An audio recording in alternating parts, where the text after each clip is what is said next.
just jumped up on me like I wasn't even ready for it. Did you ever discuss the idea of potentially deleting any of those calls that were made? Absolutely not. Would you tell us if you did? It's because I'm an honest and truthful person. Anybody who tells you they're an honest and truthful person is the most dishonest and untruthful person that you will meet. What are you hiding? Just tell us. In the comments below, tell me how many of you would look at that and say, that taillight is cracked. That is broken and missing. The question has been asked. The jury has heard it.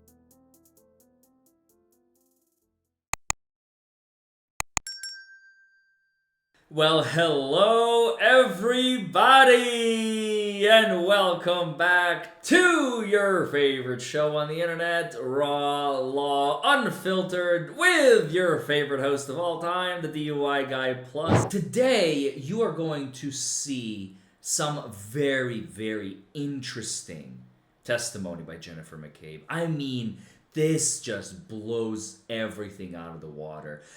There were people in the house. They were all gathering together, the McCabes and the Alberts, the McAlberts. Before the police even arrived, they wanted to make sure that their stories are straight.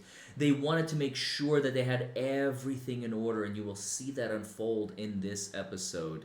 Not only that, you will also see Alan Jackson get Jennifer McCabe to admit that there were certain phone calls that she made to John O'Keefe's phone that she later deleted from her cell phone. Watch this. How many of the initial police officers from Canton Police Department who responded to the scene were you friends with? I would say I am friendly with Mike Lank. He was 5 years older than me. I knew him growing up. If I saw him around town, I would say, hey, how are you? Pretty much that's the extent. Anybody else other than Mike Lank that you were friends with? Not that I am friends with. I knew of Officer Sean Good, but I wouldn't say I was friends with him. I just knew who he was. And you also knew that Officer Lank was very good friends with the Albert family. Good friends, yes. You knew that Mike Lank and Chris Albert had a long-standing friendship, correct? Correct. You just indicated you also knew Officer Good, is that right? Didn't know him. I said I knew of him. Okay. With regard to names like Seraph, Mulaney, not so much. Seraph has a sister that's the same age as my sister, but I had never, to my knowledge, met Seraph. And of all the officers who responded to the scene, the two who actually went inside the Albert home to talk to Brian Albert and others was, in fact, Mike Lank and Officer Good. I don't remember Officer Good in the house. I only remember Officer Lank. So the reason Alan Jackson is trying to get Jennifer McCabe to admit that she had some sort of outside connection to these police officers more than just an acquaintance or maybe have heard of is because that is going to allow Alan to let the jury know that this woman is not just some random woman. She knows cops. Brian Albert is a first responder and a former police officer. He was a police officer at the time of John O'Keefe's murder. And so if Alan can show that this woman is actually connected to police and can manipulate not just outside of the police force, but inside the police force, whole bets are off. I mean, at that point, you can show that this mastermind really was in control on a lot more than people suspect. The reason you know that, the reason you have a memory of what was happening inside the house is because you were allowed to actually go into that home, correct? Correct. And you went into that home before any of the officers went into the home. Is that right? Correct. See? You were allowed to have private conversations with Brian Albert? I woke Brian Albert up. Were you allowed to have private conversations with Brian Albert? Yes. And you were allowed to have private conversations with your sister, Nicole? Yes. And that was before the police ever went in to do any formal interviews of you, Brian, or Nicole, correct? Correct.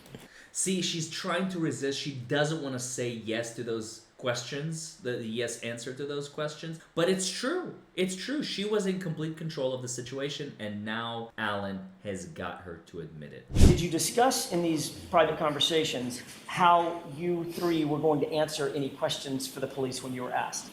No. Did you talk about what you were going to say in any respect? We were in shock. There was Yes or no. Did you talk about what Brian and Nicole were going to say in their interviews with the police? No. Did Brian Albert give you any advice as a police detective what you should do or say when you were interviewed? No.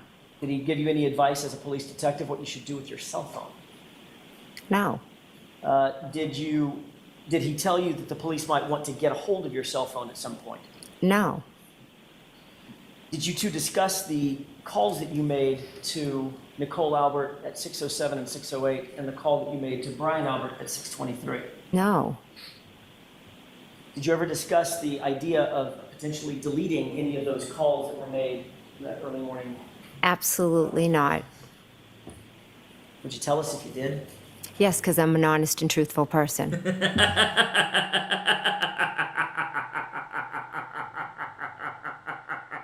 Folks, if you walk into a bank and the loan officer says, listen, you can trust me, and you ask him, why is that? Because I am an honest and truthful person. Would you believe them? No, of course not. The reason you would not believe them is because if you have an aura of honesty and truthfulness about you, you can just feel it radiating off of you. You don't have to tell them that you are an honest and truthful person. Anybody who tells you they're an honest and truthful person is the most dishonest and untruthful person that you will meet. Remember that. That is very important. The fact that she has to say those words is clear that she's trying to manipulate at every stage of her association, at every stage of her existence, at every stage of the questions between her and Alan Jackson with the jury watching. And by the way, notice how periodically she'll do one of these. Because she's checking the pulse on the jury. That's what master manipulators, narcissistic manipulators do, is they want to check the pulse on their victim. Like, is it working? Do I need to change tactics? Is it working? Are we being effective? That side eye, by the way, is very noticeable. And I am certain that the jury has noticed it as well. Did you tell him which officers were outside? I don't recall. Did you tell him that Officer Lank, specifically, friend of the Alberts, was outside? I don't recall. And then your husband, Matt McCabe, arrived at the scene, correct? Correct. He was allowed to come in the house as well, right? I believe Officer Lank was in the house before Matt came into the house. And a little bit later that morning, Julie Albert came over, correct? Correct. And by the way, Officer Lank, after just a few minutes, then left the house, correct? Correct. Leaving all the witnesses inside together. Correct. And I can't remember if I asked this question or just thought it out loud. Did Julie Albert come over? She did. And then Chris came over. Yes. Even Brian Higgins came over. Correct. These are all friends and family of yours, correct? All friends and family. Not Brian Higgins. I had only met a handful of times. But you'd consider him a friend. A friend of Brian Albert's is how I would reference him. Fair enough. So these are friends and family of Brian Albert. Correct. Big distinction. So they're friends and family, not of you, but of Brian Albert. And if Brian Albert is family, they're your friends and family as well. Thank you. You know what I mean? It's this tiny little weaseling out of every question that she tries. And again, she thinks that she's being so good about it. She thinks that she's being so effective at it, but she's really not. Do you guys want to tell her, or should I? And everyone was permitted to discuss the circumstances of the evening before going into the early morning hours with each other with no police there, correct? I sat with my family in shock and horror. Were you allowed to discuss the circumstances of the night before going into the early morning hours amongst yourselves without any police presence? Yes or no? There was no reason for us to be allowed or not allowed. We did nothing wrong. Understand my question? See? The continuation of resisting to answer basic questions. It's a yes or no. Were you or were you not sitting around? We were sitting around in shock and... No, that is not what I'm asking you. I'm asking you a simple question. Can you answer it? She still cannot answer basic questions. Did you get it? Yes, I understand your question. Can you answer it, yes or no? Were you allowed, that group of folks, were you allowed to discuss the case without a police presence? Yes. Okay. That's it. Was that so hard? Were you or were you not able? If she had answered from the beginning, maybe it would even make her look better. The more she resists, the worse it looks. Because now it's like, well, what are you hiding? What are you hiding? Just tell us. So you listened during that friends and family gathering, you listened to what Brian Albert had to say, correct? He didn't really say much. He was able to listen to what you had to say? Again, you're creating a scene that didn't happen. Anything, Ms. McCabe. Do I even need to say it again? I think you guys got it. Asking some questions that you don't seem to want to answer. Objection, Your Honor. All right, so let's ask a question and let's get an answer, okay? Yes or no? Was Brian Albert there within earshot when you discussed your version of what had happened? I didn't discuss much. I sat there in shock and horror, so I spoke very little, to be honest with you. But what little you did speak, he could hear. Yes. And Nicole could hear. Yes. And Chris Albert could hear. Chris came much later. And your husband, Matt McCabe, he could hear. Yes. Okay. And then when Chris is talking about what happened at Waterfall, you could hear and Brian could hear. In other words, everybody could hear everybody. Chris came much later. When Chris came, I was almost about to leave. I'm guessing that the topic of what had happened was still on everybody's mind. Everybody was trying to figure out what had happened. And you're discussing it amongst yourselves. That's my point. With my sister and my brother-in-law and my husband. Correct. That wasn't so difficult, was it? Before you left, you said you were about to leave. Before you left, another Albert came over to the house, correct? I don't recall seeing him. Who's him? Kevin Albert. How'd you know I was talking about Kevin Albert? Because you said another Albert came over, and I was 6 brothers. told later it was Kevin. I see. So you believe that Kevin was not there when you were still there? I was in a state of shock. He may have walked I'm in. asking, do you remember? I don't remember it, no. He could have been. He could have been, absolutely. And you knew he was a Canton police officer. Yes. You had already gotten a call from Michael Proctor, hadn't you? Yes. He told you he wanted to speak with you. Correct. So you knew at that point that the Massachusetts State Police troopers had taken over the investigation of the case, correct? Correct. Did Michael Proctor tell you that the Canton Police Department had been recused from the case? Objection. Sustained. Let me ask it a different way. Yeah. Did you have knowledge in any way, In any way. shape, form, or fashion, at that point, that Canton Police Department was not supposed to be involved in the case? Objection. Sustained. Why can't she answer that? I think it's a valid Speaking of question. Trooper Proctor, when you first interviewed with him, that was January 29th, 2022. We've already discussed that a little bit today, correct? Correct. And he was taking notes while you were interviewing with him, is that right? I believe so. You mentioned on Friday your observations of the taillight that day. Is that right? Correct. You told Mr. Lally that you indicated that the taillight looked, when you saw it, just like the photograph that he showed you, correct? I told him it was hard to make out and with the snow on it, but it looked, and the picture that he showed. He showed you a second photo, a close-up, basically, of the SUV and a sally port. Is that right? Yes. And you said, yeah, that's the condition of the taillight, correct? Yes. You also told Trooper Proctor about your observations of the taillight on that same day, the 29th, right? Correct. That's literally the same day that you saw the taillight, correct? Correct. Just a few hours later, is that right? Correct. And what you told Trooper Proctor that day was that you, quote, saw a crack in it, end quote, correct? I told him that the taillight was cracked. Matter of fact, the words that you used were that you saw, and I'm not fighting you on those words, You saw that it was cracked. You actually said, I saw a crack in it, correct? That's what he said I said. I'm telling you, I said the taillight was cracked. This is another example of him screwing up your words, correct? You'd have to ask Trooper Proctor. So I'm asking you, did you say, I saw a crack in it? I said the taillight was cracked. So you didn't say, I saw a crack in it, right? I said the taillight was cracked.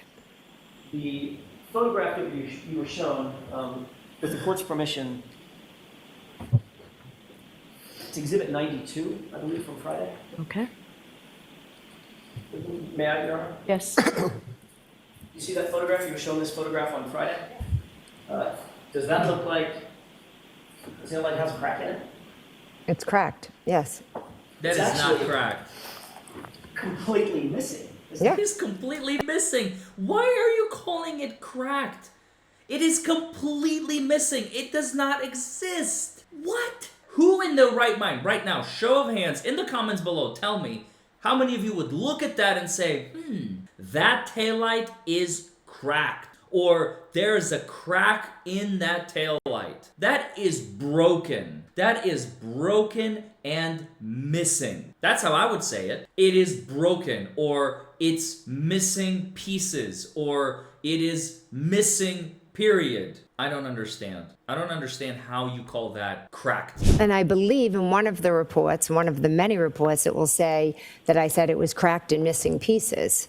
Right. Does that look like it's cracked and missing pieces, or does that look like the entirety of the taillight is basically gone? Yes. Again, Yes. in that picture, there are the red pieces, there are some of it still there. So it was cracked and missing. In a state of God. shock, that was my description. Got it. So in a state of shock, you said there was a crack in it. By the way, is her excuse to everything going to be I was in a state of shock? I understand your friend has been murdered. Are you in a perpetual state of shock? I think Karen Reed was in more shock than you, especially based on the tapes that we have heard previously, where Karen is running around screaming and frantic, and you're just like twiddling your thumbs going, everything is going according to plan. No, Hours after, I said it was cracked. I never said there was a crack in it.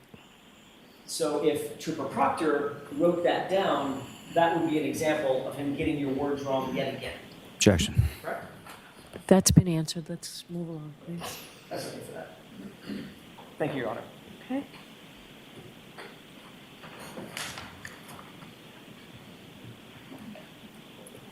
I want to get back to January 29th, that interview with Trooper Proctor.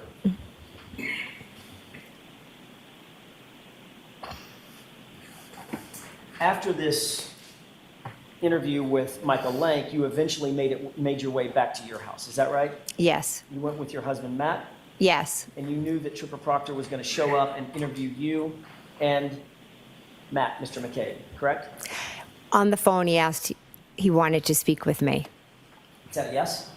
So I wasn't aware, he asked to speak with me. I wasn't aware if he was going to speak with Matt. Okay.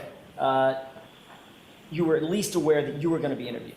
Correct, You told Brian Albert that Trooper Proctor was planning on interviewing you as well. correct. Before Trooper Proctor showed up to conduct that interview at your house, Brian Albert actually showed up at your house, correct? Correct, So Brian Albert made sure that he was in your home before Trooper Proctor made it to your house, correct? Objection. Sustained. The question has been asked. The jury has heard it. Remember, I told you all, cross-examination is a very subtle, different art than direct examination. You are the one testifying on cross-examination. And actually, the judge, on several occasions, has had to remind the jury that it is the testimony coming from the witness box that is the only one you're allowed to consider. None of that matters. The jurors don't pay attention to that. They don't care. They listen to the questions being asked, and they listen to the answer being given. If the question is asked and they believe it has credence, even though the judge may have sustained the objection and not allowed the question to be asked, the jury has heard it. And that is the most important piece of any cross-examination. Make sure that you get your questions out in the way that you want the jurors to hear them. Because the jurors, if they trust you, if they believe you, and thus far I have seen that Alan Jackson and David Yannetti, with my own two eyes, I have seen that Alan Jackson and David Yannetti have earned the jurors' trust. Lally, the complete opposite. They don't trust Lally. They don't like Lally. Lally is wasting their time. Adam Lally is nothing but a hot air balloon in that courtroom. Meanwhile, David Yannetti and Alan Jackson are the ones dropping truth bombs. Brian Albert was in your home before Trooper Proctor was in your home. Is that right? I am not sure who arrived first. But he was there when you were interviewed, wasn't he? He was upstairs, yes. And you believe, of course, with that statement, he didn't hear anything about what was going to happen, right? He didn't hear 100 anything about the interview. No, I don't think he could hear it from where he was. But you knew he was just a few feet away. I knew he was up in my bedroom. Even the simplest things, a few feet away. Yeah, a few feet away. No, he was up in my bedroom. We talked a little bit about your call records, and I want to pivot for a second and ask you about those call records. This is Exhibit 90. If looks could kill, folks. Look at. Did you catch that glare? Donna, may I approach? Yes.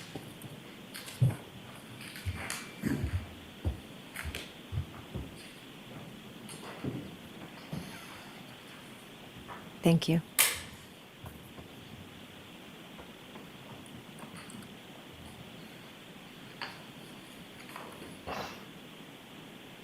Do you recognize that document? I do, yes. You were shown this document last week, is that right? Correct. This is a forensic extraction report of John O'Keefe's cell phone that you were shown on Friday, right? Correct. You acknowledge that it's an accurate report of calls found on John's phone between you and him, is that right? I believe so, yes. Okay, and this shows the calls that you made to John's phone or you received from John's phone on or between, or at or between 12:14 a.m. and 12:50 a.m. I want to direct your attention to those time frames, correct? Correct. All right, I want to start at the bottom, and it may go in reverse chronological order. Okay. I think it does. At 12:14, it shows that you called John O'Keefe and that call was answered. Is that right? Yeah, correct. At 12:18 a.m., it shows that John O'Keefe called your phone and that was answered as well. Correct. And then at 12:29 a.m., you also called John O'Keefe's phone and y'all had a short conversation as well. Is that right? No. The record shows, I think it shows, pardon me, unknown, correct? In terms of whether it was missed or answered? Excuse me, can you repeat that? Sure, the 12:29, I want to concentrate on the 12:29 a.m. call. Okay. That one, in the Celebrite extraction, it shows in terms of whether the call was answered or not, the status is unknown, correct? It's on the last page, Yeah, second row from the top. at 12:29. Unknown, yes. Unknown. However, you've already acknowledged that y'all did have a short conversation on that 2:29 No. call, correct? We didn't speak at 2:29. We spoke at 12:14 and we spoke at 12:18. We never spoke at 12:29. So you're indicating that the 12:29 call was either missed or otherwise? Went to voicemail, something? The 12:29, yes. Okay. I want to show you a document. Well, let me ask it this way. According to this, there were 6 more calls between your phone and John O'Keefe's phone. Correct. Count them, correct? 1, 2, 3, 5, 6. And that's before, or that's up to 12:50 a.m. Is that right? Correct. All right. I'd like to show you another document. John, if I could approach briefly.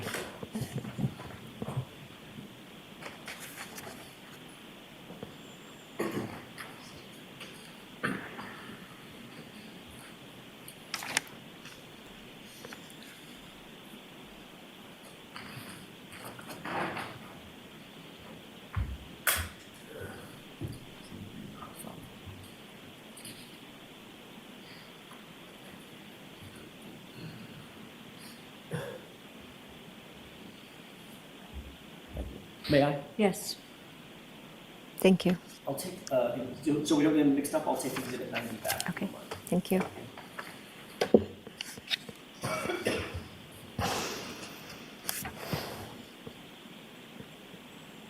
I want to show you one more document that you weren't shown on Friday. Do you recognize this one? No. Okay. If you look where it indicates on the left column, I'm just putting my thumb here, the Okay. left column, the MSISDN user, there's a number that ends there. So- 0142, sorry, 0142.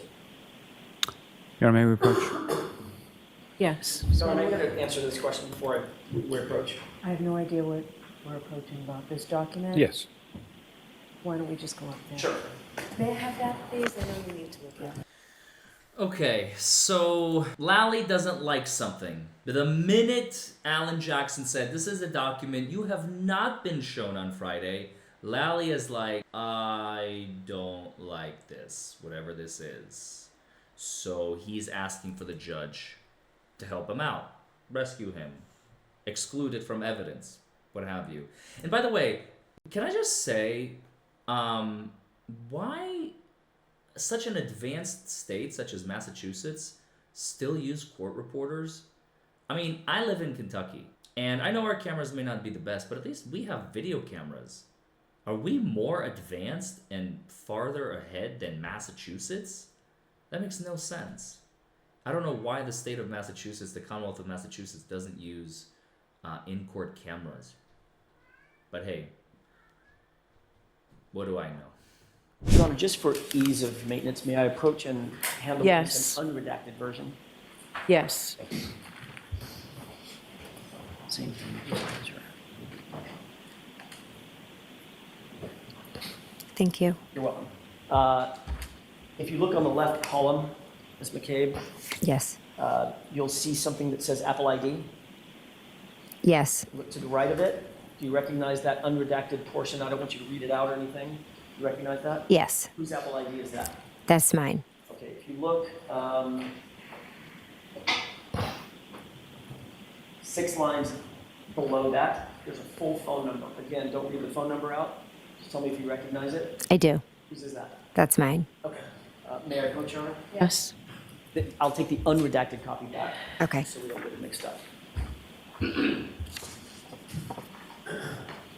Somebody Does this kidding? appear to be Cellbrite extraction of your phone records, your Apple ID? Yes. Okay. She's getting nervous. And you recognize, without telling me what it is, you recognize that phone number as your phone number back at the time and the Apple ID back at the time, Yes. associated with the phone that you then turned in to law enforcement, correct? Correct. Okay.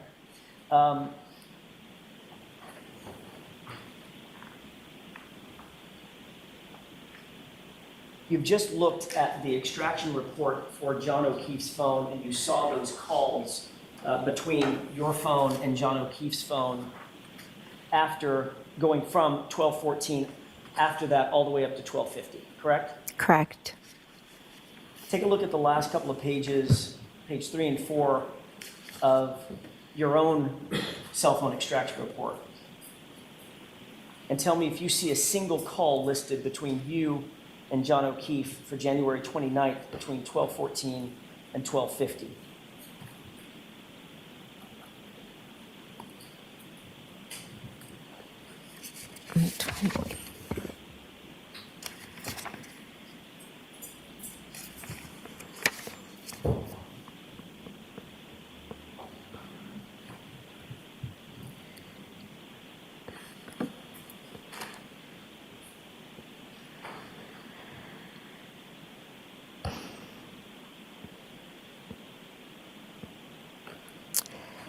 There are calls to a number that I'm assuming is John. What I'm time? just not sure. I see a call at... Wait a minute.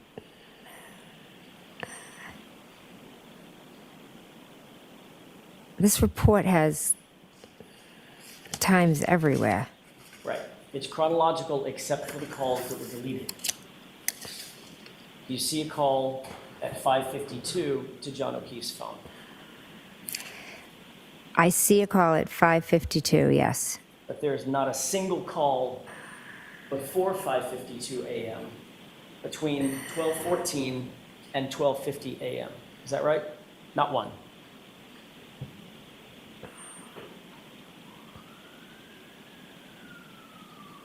It's very hard to, this report trumps time-wise. You can look at every single time on the report. There's not that many. And look at those sirens.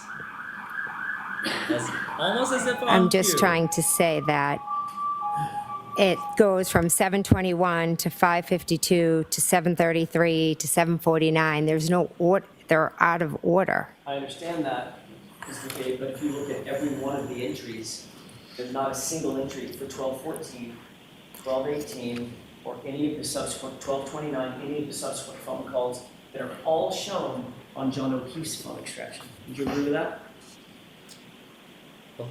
Oh, that means they've been deleted. Correct. May I approach? Yes. Thank you. Oh, man. Your Honor, I would move for the admission of NN as an exhibit. Okay, is there an objection? No, Your Honor. I wanted to thank you all for coming. I wanted to thank you all for joining me on this continuous saga of Jennifer McCabe getting annihilated, obliterated, eviscerated, evaporated, whatever you want to call it. The puppet master behind the Canton cover-up. There she is in all of her glory, just as my cat decides to jump on me. I think my cat is telling me it is time to sign off, DUI guy. Thank you all for joining me, and I will see you all in the next video. Bye, everybody.